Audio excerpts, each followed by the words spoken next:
Saúdo a todos com a paz do Senhor Jesus. Amém? Estamos gratos a Deus pelo privilégio de estarmos aqui nessa noite e podermos engrandecer ao nome do Senhor e Salvador Jesus Cristo. Eu creio que Deus tem uma palavra para nós nessa noite. Você crê? O seu amigo Jesus tem uma palavra para o teu coração nessa noite. Evangelho de João, capítulo 15, dos versículos 13 ao 15, quem encontrou diz amém. Amém. Que nos diz assim: ninguém tem maior amor do que este, de dar a sua vida pelos seus amigos. Vós sereis meus amigos, se fizerdes o que eu vos mando. Já não vos chamarei de servos, porque o servo não sabe o que faz o seu senhor. Mas tenho-vos chamado amigos, porque tudo quanto ouvi do meu Pai, vos tenho feito conhecer. Amém? Glória a Deus por esse tema, que fala a respeito do amigo chamado Jesus. O Evangelho de João é um dos evangelhos mais ricos da Bíblia Sagrada. João, quando ele escreve, ele faz questão de mostrar aos leitores que Jesus é de fato o Filho de Deus. Capítulo 1, João deixa claro: Cristo era o Verbo, se manifestou em carne, existe desde a eternidade e é o Senhor de todas as coisas. Quando João escreve, ele está refutando um pensamento que surge na antiguidade e atravessa os séculos, chegando até o século I, e foi sendo disseminado na região da Judéia, da Grécia, que era o que nós chamamos de gnosticismo. O que os gnósticos diziam? Que a carne, ela é má. E se a carne, ela é má, Cristo não pode se manifestar em forma humana, porque toda manifestação de carne é má e é corruptível. E João agora escrevendo, ele vai mostrar: ei, não é assim. Cristo de fato se manifestou e Ele é o Filho de Deus. E Ele é o Senhor eterno, manifesto, Salvador, e está acima de tudo e de todos. João nos esclarece isso. E ele vai dizer: olha, eu tenho muitos testemunhos de que Jesus é de fato o Filho de Deus. João Batista disse que quando batizava Jesus no Rio Jordão, ele viu quando uma pomba desce sobre ele, e ele vai dizer: ele é de fato o Filho de Deus. Ele é poderoso. E Jesus, quando aparece, João diz que ele chama alguns discípulos para segui-lo. Ele era o mestre, ele era o Senhor. E aqueles homens seguem a Jesus. Natanael segue a Jesus. Filipe segue a Jesus. Pedro segue a Jesus. Os filhos de Zebedeu seguem a Jesus. E alguns ficam impactados com o quê? Com o que Jesus podia fazer. Quando ele encontra Natanael, ele olha para Natanael e diz: esse homem é um verdadeiro israelita, e nele não há dolo. Mas eu te vi debaixo da figueira. Natanael fica estarrecido. Por quê? Porque Jesus estava dizendo: ei, na tua infância, quando a tua mãe te colocou debaixo de uma figueira para salvar a tua vida, eu já estava te vendo. E ele olha para Jesus e diz: Senhor, que negócio tão grande é esse? Ele diz: você está estarrecido com isso? Coisas maiores tu verás andando comigo. Tu verás os céus abertos e os anjos subindo e descendo. Jesus queria dizer aos seus: ei, eu tenho uma obra maior para apresentar a vocês. Eu tenho o evangelho do reino para que vocês pronunciem a todos e por onde passarem. Mas Jesus, ele não queria apenas isso. Jesus, ele vai além de um mestre. Jesus não é só Senhor. Jesus, ele vai dizer a partir do capítulo 15, quando ele entende que está chegando a sua hora, ele vai fazer uma grande revelação a pessoas que andavam com ele, a pessoas que comiam do pão com ele, a pessoas que viam a sua intimidade, a pessoas que viram ele operar milagre, pessoas que estavam com ele em altos e baixos. Porque amigo, ele não está só em bons momentos. Amigo está presente em todos os momentos.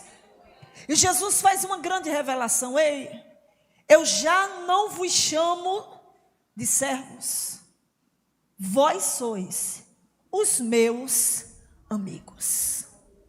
Jesus queria dizer: a relação que eu tenho com vocês é muito maior do que uma relação superficial. Eu faço uma pergunta a você nessa noite: tem como você ser amigo de alguém que você não conversa? Você é amigo de quem você não confia? Você é amigo de quem você não respeita? Você não é amigo de quem você não defende. E Jesus estava dizendo para eles: vocês são os meus amigos. Ele disse isso aos seus discípulos. Mas o que me chama a atenção é que no meio dos 12, havia 2 homens que tinham uma intimidade maior. Na realidade, a Bíblia fala de 3: Pedro, Tiago e João. Toda criança escuta aquele louvor: Pedro, Tiago e João no barquinho. Os 3 íntimos de Jesus. Mas o que me chama mais a atenção é que Jesus, ele cria um elo maior com Pedro e João, o discípulo a quem Jesus amava. E quem era esse discípulo? Esse discípulo era aquele que reclinava a cabeça aonde? No ombro de Jesus. O que significa isso? Confiança e descanso. Escute uma coisa: quando você orar, não precisa arrumar tanta palavra para se direcionar a Ele. Deita a tua cabeça sobre o ombro dele. Fala o que está sentindo o teu coração. Derrama as tuas lágrimas. Conta os teus segredos para ele, porque ele vai te apontar o caminho. Ele está cuidando do teu futuro e está dizendo: eu sim sou o teu amigo. Porque uma das coisas que nós estamos vivendo nesse século é a síndrome da amizade. Todo mundo tem amigo numa foto. Todo mundo tem amigo em uma rede social. Mas quando o nó aperta, quando o perigo chega, se restar um, você saiu no lucro. Mas há um amigo que jamais te deixará, e esse amigo se chama Jesus. João reclinava a cabeça no ombro do mestre. Isso era intimidade. E o que é intimidade com Cristo? Intimidade é falar tudo o que eu sinto para Ele. Intimidade é contar para Ele os segredos do meu coração. Escute uma coisa: sabia que se você for revelar os segredos do seu coração para algumas pessoas que você considera amiga, elas irão se escandalizar, podem te condenar e fazer um grande julgamento. Mas com Jesus é diferente. Por quê? Antes de você falar, Ele já lhe conhece. Ele sabe as tuas projeções. Ele conhece o segredo da tua alma. Ele sabe, como diz a sua mãe, as suas ruindades. Ele conhece todas. Seus defeitos, manipulações, hipocrisias, porque às vezes nós temos. Às vezes nós somos, que a gente olha assim e diz: Jesus, não estou me aguentando. Teu amigo Jesus te aguenta. Ele é soberano. E quando alguém se levanta contra você, Ele, pelo princípio de justiça, Ele diz: eu sou o teu amigo e estou aqui para te defender e te dar livramento. Amigo. Porque amigo não é aquele que faz amizade por interesse. Não é aquele que está perto de você por uma oportunidade, para usufruir de alguma coisa que você tem a oferecer. Amigo é simples. O que quer dizer amigo? Aquele que ama. E quem ama, ama. E Jesus disse: eu vos amo até o fim, e estou dando a minha vida pelos meus amigos. E João reclinava a cabeça, deitava a cabeça no ombro dele. Escuta, tem pessoas que oram, e quando oram, não falam a verdade para Jesus. Não conta o que sente o coração. Não fala o que está aqui na mente. De maneira nenhuma. Só que essas pessoas, elas esquecem que Jesus conhece profundamente quem elas são. Sabe o que Deus manda te dizer? Se estás caído, eu vou te levantar. É noite de pedir socorro ao amigo chamado Jesus. A partir de hoje você vai mudar a oração. Senhor, não estou aguentando, mas tu vais me levantar. Senhor, eu não dou conta, mas tu vais me ajudar. Senhor, eu não posso, mas tu és poderoso para fazer um milagre na minha vida. E tem mais. Jesus não amou amigos perfeitos, de maneira nenhuma.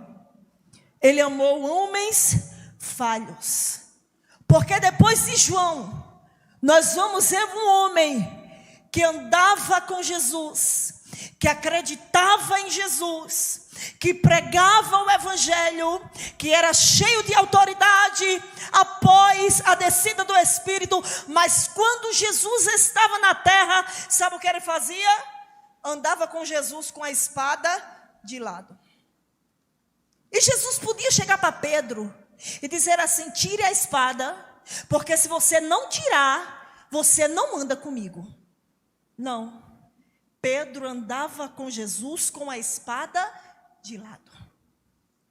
E o interessante é que no Getsemane, quando vão prender a Jesus, o que é que Pedro faz? Puxa a espada e corta a orelha de quem? De Malco. Aí Jesus diz: não é assim, Pedro, porque quem ferir com a espada, pela espada será ferido. Jesus poderia ter mudado a história dele, falado, dito alguma coisa. Escuta, mas o que Jesus faz, você vai entender lá na frente. A obra que Cristo tem em você é no tempo dele, na hora dele. Ele sabe como fazer, e o que ele prometeu é fiel para cumprir. Ele era amigo de Pedro. Ele andava com Pedro. No Monte da Transfiguração, estava Pedro lá vendo algo grandioso que os 12 não viram, mas ele estava lá. Certo dia ele chega para Jesus e diz: Senhor, não vá até a cruz. Quem era que estava ali usando a boca dele? Satanás. Um amigo que errava a todo tempo era Pedro. Mas havia uma diferença. Pedro amava a Jesus. Um amor falho e um amor limitado. Jesus chega para ele e diz: tu irás me negar. Eu, Senhor, eu nunca irei te negar. Se for preciso, eu irei contigo até o Calvário. Você já bateu no peito e disse assim: eu nunca vou errar com Jesus? Já? Seja sincero. Alguém já fez isso? No auge da santidade, no auge da oração, bate no peito: eu errar, fazer o que a minha amiga fez? Nunca! Aí Jesus chega para Pedro e diz: tu irás me negar. Não, Senhor. E a palavra diz que quando Jesus é levado ao tribunal, que vão procurar agora os discípulos, e Pedro está sentado ali amedrontado, a serva do sacerdote chega para ele e diz: você é um deles. Não, tua fala denuncia, você é um deles. Não, você é um deles. Quando ele negou a terceira vez, a Bíblia diz que o galo cantou. E o que houve? Uma dor profunda no coração de Pedro, porque ele lembrou-se das palavras de quem? De Jesus, que disse para ele: tu irás me negar. Jesus amou homens perfeitos? Não. Ele conhece você. Ele sabe o esforço que você faz para estar aqui nessa noite.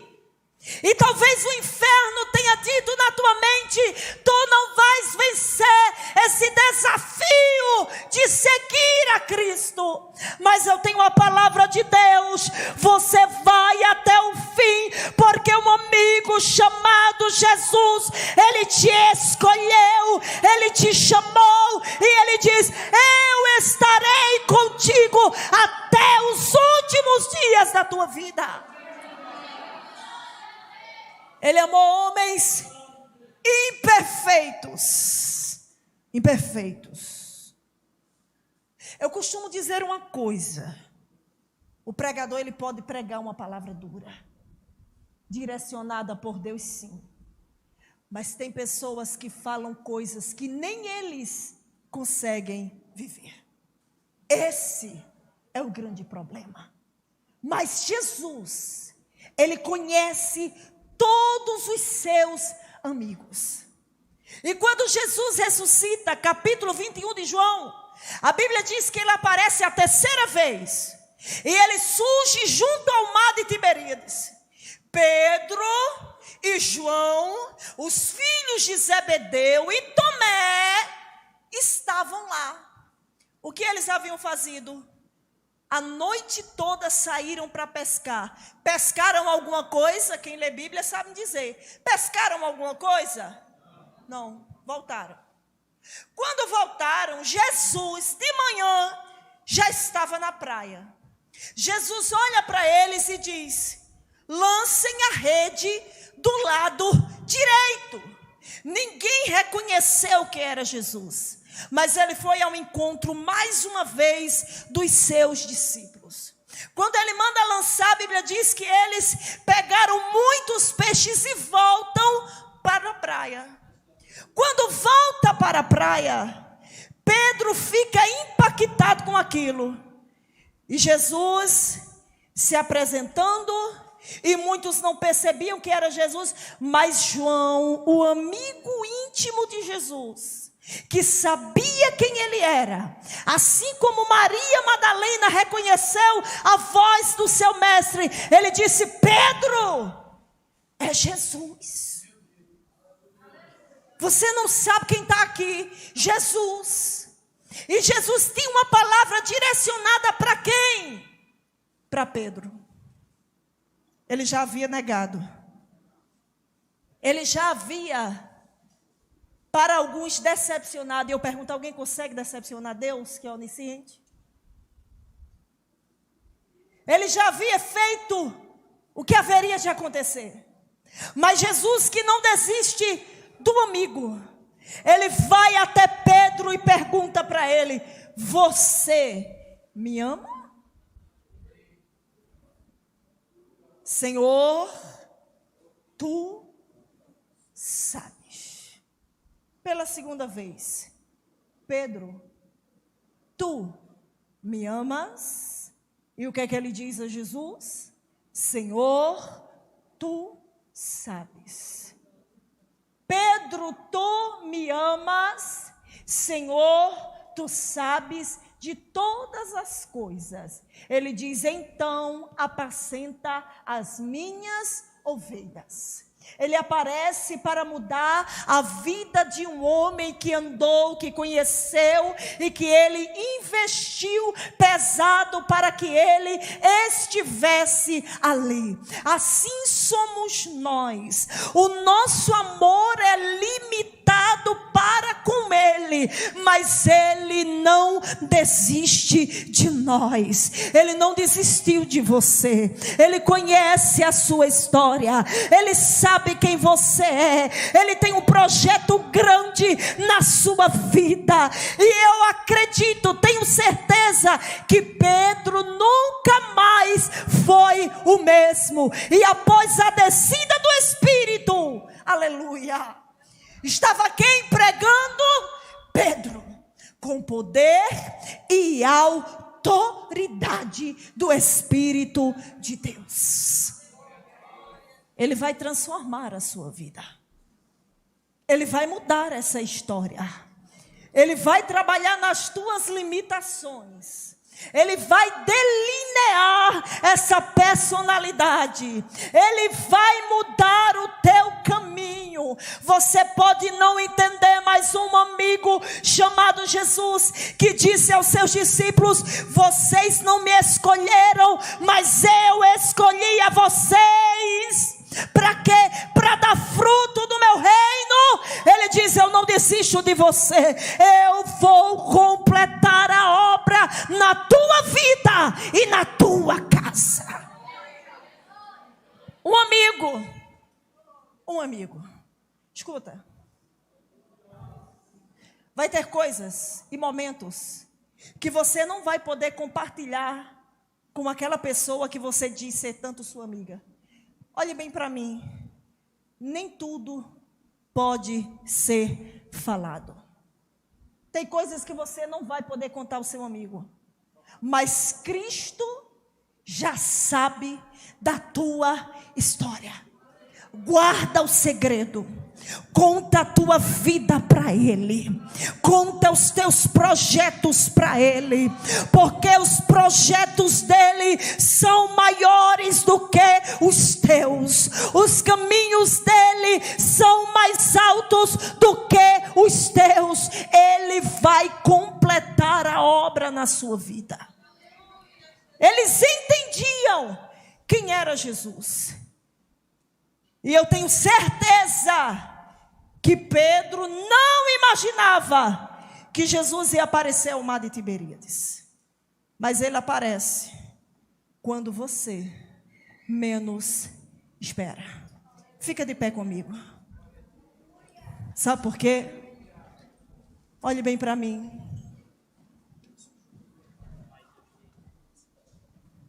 Um dos maiores desafios dessa juventude é viver em um mundo tão difícil. Em um mundo que alguém diz assim, é um mundo inclusivo. Mas há uma diferença.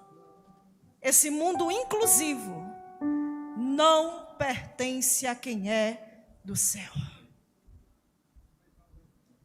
Jesus quer te usar onde você está.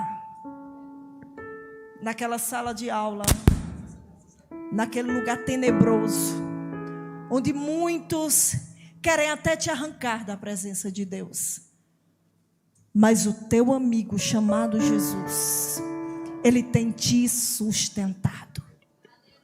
Ele tem te guardado. Ele tem estado com você. Ele tem preservado a tua vida. Ele tem preservado a tua alma. Coloca a mão no teu coração. Você crê que um amigo chamado Jesus, ele tem um projeto grande na sua vida? Você crê nisso? Há um projeto de Deus. E esse projeto vai ser efetivado. Para alguém você pode ser apenas mais um, ou diferente. Mas para Deus, você é aquele que é guardado pelas suas mãos. Ele é teu amigo, Ele é teu Senhor, Ele é teu ajudador. Quantas pessoas Ele já tirou do teu caminho? Quantas? É necessário. Para quê? Para que você entenda que o seu amigo chama-se Jesus. Vamos orar agora? Você vai orar comigo? Inclina a tua cabeça. Ele é Deus. Ele é Senhor. Ele está aqui para mudar a tua história. Ele não desistiu de você. Ele quer mudar o teu caminho. Ele quer mudar a direção. Ele quer completar a obra. Porque Ele é Senhor. Ora comigo, Espírito Santo de Deus. Estamos na tua presença, Senhor. E cremos que tu és poderoso. Tu és verdadeiro. Tu és o amigo maior.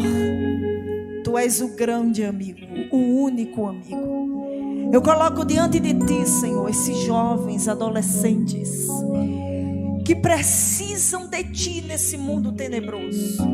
O Senhor é Deus que ergue, o Senhor é Deus que levanta, o Senhor é Deus que restaura, o Senhor é Deus que perdoa. Eu entrego a ti a vida deles.